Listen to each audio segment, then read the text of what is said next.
अस्सलाम वालेकुम स्टूडेंट। ये 9th क्लास के स्टूडेंट जो प्लैटिनम के स्टूडेंट हैं उनका चैप्टर नंबर 1 हाइड्रोकार्बन्स हम पढ़ रहे हैं। टॉपिक है इंपॉर्टेंट रिएक्शंस। तो आज हमने पढ़ना है कि इंपॉर्टेंट रिएक्शंस के बारे में अल्केन्स के। तो अल्केन्स के बारे में जो हमने पहली बात लिखनी है वो ये है कि अल्केन्स क्या होते हैं, पैराफिन होते हैं। पैराफिन दो लफ्ज़ों से निकला है। पैरा का मतलब होता है लेस और जो फिन है ये अफिनिटी से निकला है, यानी पैरा मतलब लेस और अफिनिटी मतलब reactive. Paraffin less reactive. तो ऐसे अल्केन्स क्या हैं, लेस रिएक्टिव हैं। वो लेस रिएक्टिव के लिए जो हम लफ्ज़ यूज़ कर रहे हैं वो है पैराफिन।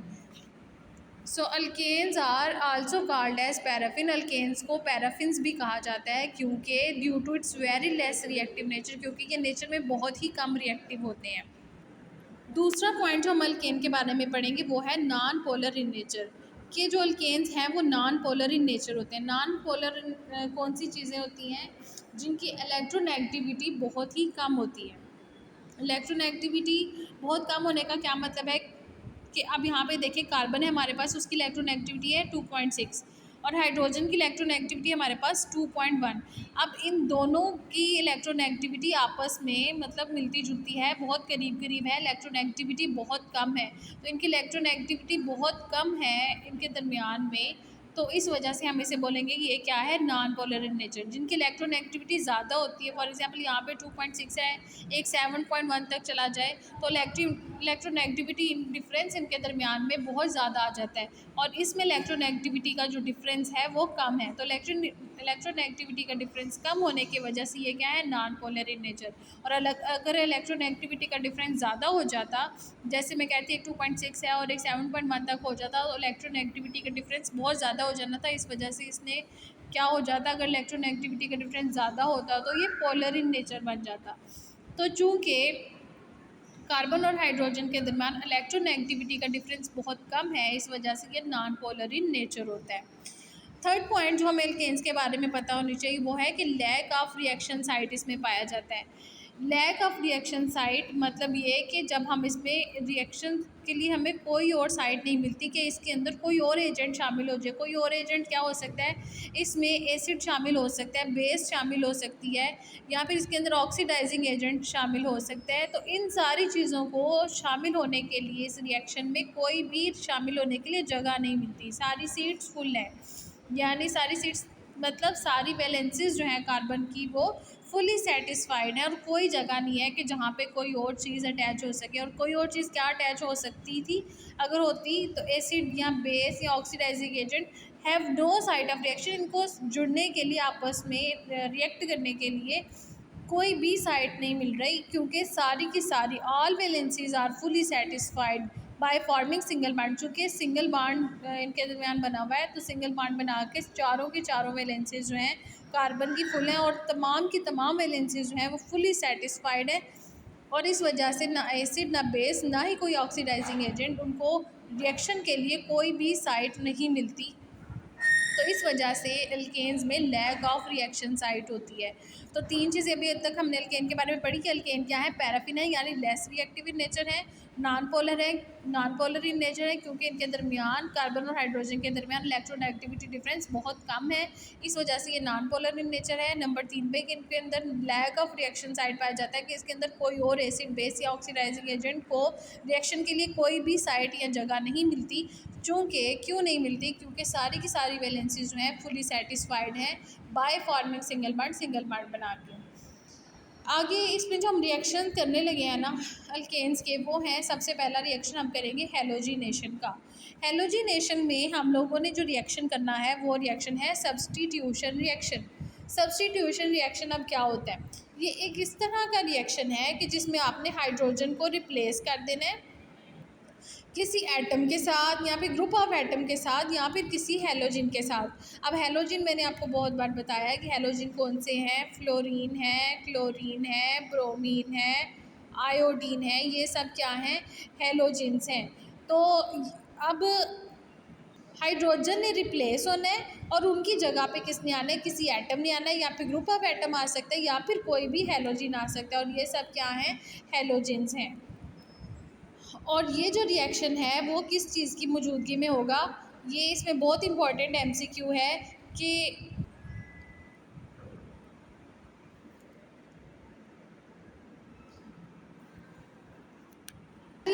अब हम पहला रिएक्शन करके देखते हैं। यहाँ पे हमने मीथेन ले ली। अब मीथेन के साथ हमने क्लोरीन को ऐड कर दिया, ठीक है। अब क्लोरीन को हमने ऐड किया और हमें चाहिए एक इस रिएक्शन के लिए अल्ट्रावायलेट रेज। हमने अल्ट्रावायलेट रेज का इस्तेमाल किया। अब हमने क्या करना है, हाइड्रोजन को रिमूव करना है, और हाइड्रोजन को रिमूव करने पर हमारे पास क्या आएगा, कोई एटम आएगा या फिर ग्रुप ऑफ एटम आएगा या फिर कोई हैलोजन आएगा। तो अब हमने देखना है कि हमने हाइड्रोजन को रिमूव करते जाएंगे तो हमें क्या क्या मिलता जाता है। तो सबसे पहला रिएक्शन हम यहाँ पे कर रहे हैं CH4 का प्लस Cl2 का।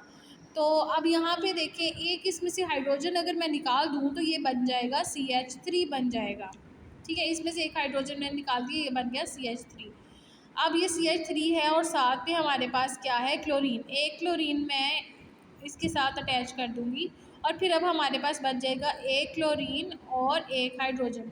तो एक क्लोरीन और एक हाइड्रोजन को हमने रिएक्ट करवा दिया और क्या बन गया, H और बॉन्ड Cl, ठीक है। तो ये बन गया, हमारे पास आ गया। तो यहाँ पे हमने एक हाइड्रोजन को रिमूव किया तो आया हमारे पास CH3Cl प्लस HCl।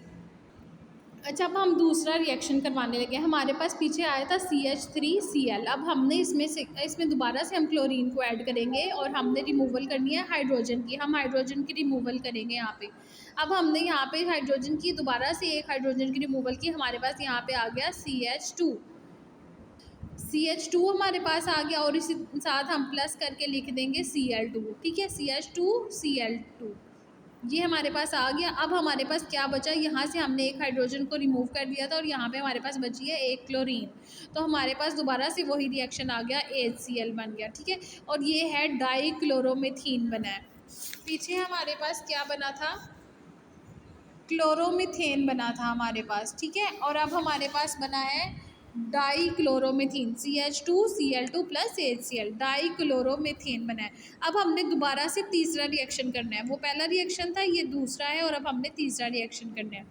तीसरा रिएक्शन कर रहे हैं हम लोग। हमने क्या लेना है, डाइक्लोरोमीथेन के साथ हमने क्लोरीन को ऐड कर देना है और फिर अब हमने क्या करनी है, हाइड्रोजन की रिमूवल दोबारा से करनी है। हाइड्रोजन की दोबारा से रिमूवल करेंगे तो हमारे पास क्या आ जाएगा, CH बच जाएगा, क्योंकि एक हाइड्रोजन हमने इधर से रिमूव कर दिया है। हमारे पास यहाँ पे CH बचेगा और यहाँ पे हमने एक क्लोरीन को लेना है। एक क्लोरीन इसमें से ले ली हमने, ठीक है। एक हाइड्रोजन ले लिया और एक हमने क्लोरीन ले ली, ठीक है। एक हाइड्रोजन हमने इसमें से निकाली, एक क्लोरीन निकाल ली, तो हमारे पास यहाँ क्या बचा, CH बच गया सिर्फ, और यहाँ पे एक क्लोरीन है। ये क्लोरीन जाके इसके साथ अटैच हो जाएगी तो ये बन जाएगा Cl3। तो अब हमारे पास क्या आया, या फिर हम लोग इस तरह करेंगे कि इसमें से एक क्लोरीन जो है ना इसको दे देंगे और एक क्लोरीन हमारे पास बच जाएगी। तो अब हमने क्या किया, CH को इसी तरह लिख दिया और हमने एक क्लोरीन जो है वो ले ली इधर से इधर। एक क्लोरीन हमने इधर से लेके इसको दे दी और ये बन गया Cl3। तो CH रह गया और Cl3 रह गया और बाकी यहाँ पे HCl हमारे पास आ गया। तो अब ये बना हमारे पास ट्राइक्लोरोमीथेन, या फिर हम इसको बोलेंगे क्लोरोफॉर्म। अब हमने फोर्थ रिएक्शन करवाना है। अब हमारे पास आ गई ट्राइक्लोरोमीथेन। ट्राइक्लोरोमीथेन में हमने क्लोरीन को ऐड किया। अब दोबारा से हम हाइड्रोजन की रिमूवल करेंगे। अब यहाँ पे हमने जो हमारे पास हाइड्रोजन थी हमने रिमूव कर दी। अब यहाँ पे दो क्लोरीन के एक क्लोरीन हमने दे दी इसको, ठीक है। और यहाँ पे हमारे पास बच गई सिर्फ एक क्लोरीन बची और एक हाइड्रोजन बच गया। तो यहाँ पे हमारे पास रह क्या गया, CL यानी कि क्लोरीन, और क्लोरीन हमने एक इधर से ली हुई है तो हमारे पास 3 क्लोरीन की जगह अब हमारे पास हो गई है 4 क्लोरीन। तो हमारे पास क्या रह गया, CCl4, यानी ये कार्बन और ये क्लोरीन के 4, एक कार्बन और क्लोरीन के 4, और हमारे पास जो रह गया था नीचे बच गया था वो क्या है, HCl। तो दोबारा से हमारे पास आ गया HCl। तो ये क्या बन गया, टेट्राक्लोरोमीथेन या फिर कार्बन टेट्राक्लोराइड।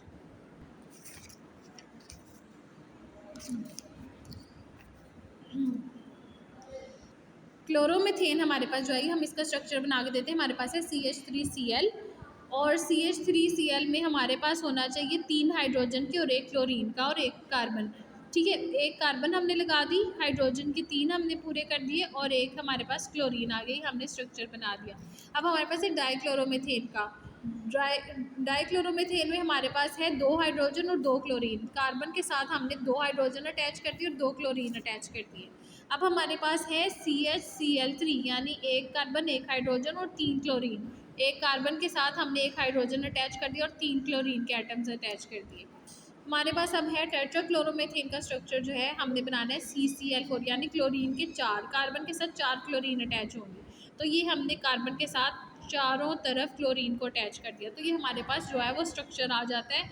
इन फार्मूला प्रोडक्ट जो है ना, इनका जो फार्मूला स्ट्रक्चर फार्मूला इन प्रोडक्ट्स का जो हमने तैयार किया है। प्रोडक्ट्स हमने कौन सी तैयार की थी? एक हमने तैयार की थी क्लोरोमीथेन, एक हमने की डाइक्लोरोमीथेन, एक हमने की ट्राइक्लोरोमीथेन और एक हमने की टेट्राक्लोरोमीथेन। उसके बाद अगला जो रिएक्शन हमें मिलेगा वो मिलेगा कंबस्शन से। पहले जो हमने रिएक्शंस मिले थे वो हमें मिले थे हेलोजिनेशन से। हेलोजिनेशन में हमने क्या किया था? रिमूवल ऑफ हाइड्रोजन करते जा रहे थे और हेलोजन को अटैच करते जा रहे थे। लेकिन अगला है हमारे पास कंबस्शन का। कंबस्शन का मतलब है बर्निंग, ठीक है। तो कंबस्शन का मतलब है बर्निंग। तो अल्केन्स जब ऑक्सीजन की मौजूदगी में बर्न होते हैं तो हमें रिएक्शन में हमें मिलता है CO2 और वाटर, कार्बन डाइऑक्साइड और वाटर मिलता है हमें, और बहुत लार्ज अमाउंट पे हीट का इवोल्यूशन लार्ज अमाउंट में होगा। तो जब हम एल्केन्स की कंबस्शन करेंगे, कंबस्शन मतलब है बर्निंग, तो जब हम बर्निंग करेंगे तो हमें क्या चीज़ मिलेगी? हमें कार्बन डाइऑक्साइड मिलेगा और वाटर मिलेगा। हम रिएक्शन करके देखते हैं, हमने लिया मीथेन को और साथ हमने दे दी ऑक्सीजन इसको। तो जब हमने मीथेन को ऑक्सीजन दी तो हमारे पास बन के आया कार्बन डाइऑक्साइड, हमारे पास आया वाटर और साथ में हीट का हराज हुआ था। अब हमने कैसे किया? यहाँ पे CH4 है, 4 हाइड्रोजन के हैं और 4 ही ऑक्सीजन के हैं, एक कार्बन का है। तो हमने क्या किया? 2 ऑक्सीजन एटम ले लिए कार्बन डाइऑक्साइड बनाने के लिए और 2 ले लिए हमने वाटर बनाने के लिए। और एक हमारे पास जो हाइड्रोजन है वो कितने हैं? 4। तो 4 हाइड्रोजन हमने कैसे पूरे करने हैं? 2 कॉमन लेंगे, 2H2 यानी 2 2 4 हाइड्रोजन के हो गए और 2 ऑक्सीजन के हमें यहाँ मिल गए 2।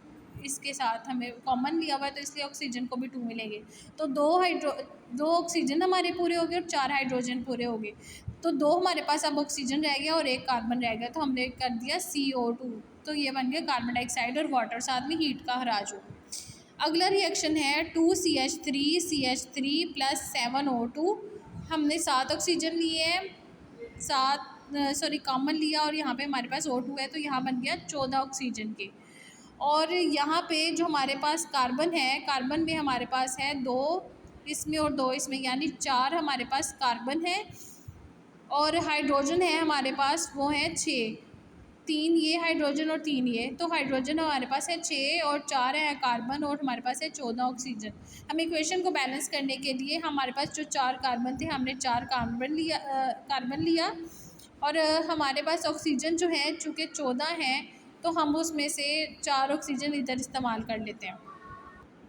तो लेकिन यहाँ पे ऑक्सीजन जो है वो 8 इस्तेमाल होंगे क्योंकि यहाँ पे हम कॉमन ले रहे हैं तो O2 लगाएंगे। 4CO2 यानी यहाँ पे अब हमारे पास आ गए 4 कार्बन के हमने ले लिए, ये हमने पूरे कर लिए।